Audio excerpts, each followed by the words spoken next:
Bonjour. Actuellement, avec un téléphone portable, nous portons en permanence sur nous un ordinateur dont la puissance est équivalente aux gros ordinateurs des années 70, tels que celui-ci. La façon d'interagir avec les ordinateurs a également beaucoup évolué, surtout à travers d'interfaces graphiques et tactiles. Néanmoins, pour effectuer des tâches complexes, comme résoudre la structure d'une macromolécule, il est nécessaire d'interagir autrement avec les supercalculateurs.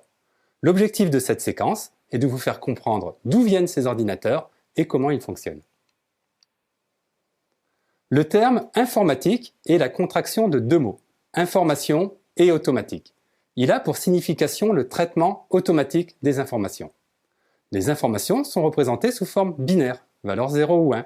L'ensemble des traitements que l'on peut effectuer peuvent être entièrement décrits grâce à trois opérateurs binaires, et, ou et non. La fonction de ces opérateurs étant très intuitive, il me semble. Les représentations schématiques de ces opérateurs permettent de construire les circuits correspondant à des opérations complexes, comme nous le verrons par la suite. La construction d'automates pouvant réaliser ces opérations passe par la notion de porte logique. Une porte logique peut être fermée ou ouverte en fonction de la valeur de la base.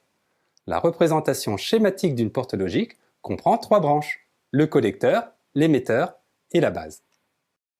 Les premiers automates de traitement utilisaient des portes mécaniques à la fin du XIXe siècle, qui furent remplacées par des relais électromagnétiques et des tubes sous vide au milieu du XXe siècle.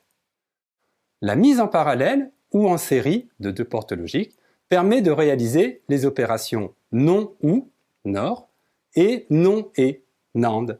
Je vous laisse vérifier la validité de ces montages grâce aux tables de vérité fournies ici.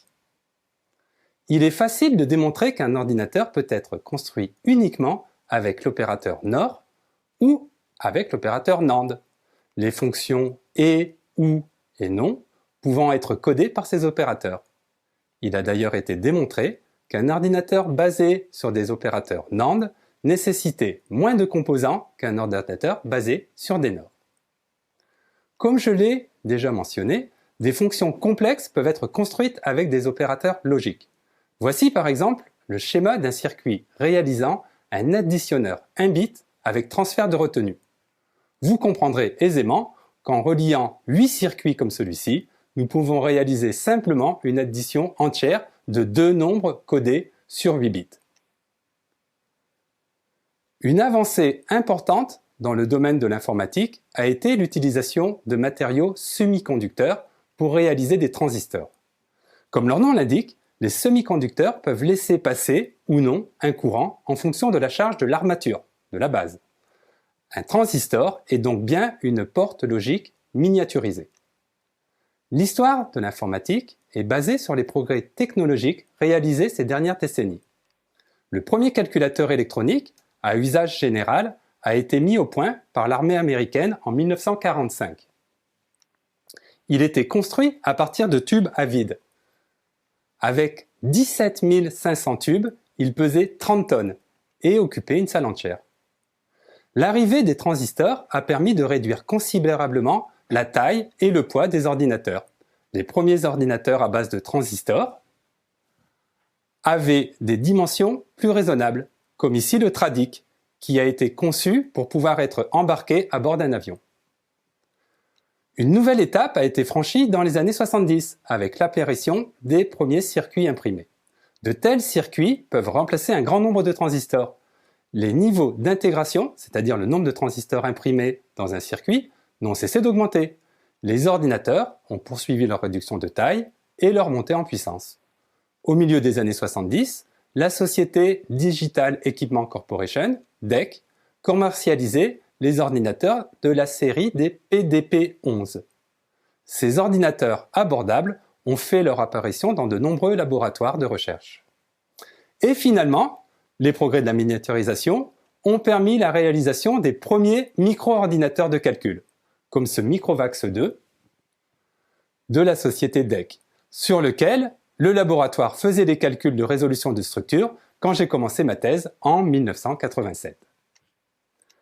Ce type d'ordinateur a fait rentrer le domaine de l'informatique scientifique dans une nouvelle ère et a indéniablement contribué à l'explosion de la biologie structurale. Pour vous donner une idée, en 1987, il y avait 238 structures déposées dans la toute nouvelle PDB. En 1965, Gordon Moore a énoncé un principe qui porte maintenant son nom, la loi de Moore, selon laquelle la complexité des semi-conducteurs doublerait tous les 2 ans à prix constant. Cette loi est globalement toujours vérifiée. La loi de Moore a un impact limité pour l'informatique grand public, surtout à cause de la complexité croissante des logiciels qui atténue la sensation de réelle augmentation. Par contre, elle est pertinente pour l'informatique de calcul. La résolution de structures, en particulier en microscopie électronique, en bénéficie pleinement. L'avenir de la biologie structurale devrait donc continuer à être radieux. J'espère que cette petite histoire de l'informatique vous aura intéressé. Je vous remercie de votre attention et je vous souhaite une bonne journée.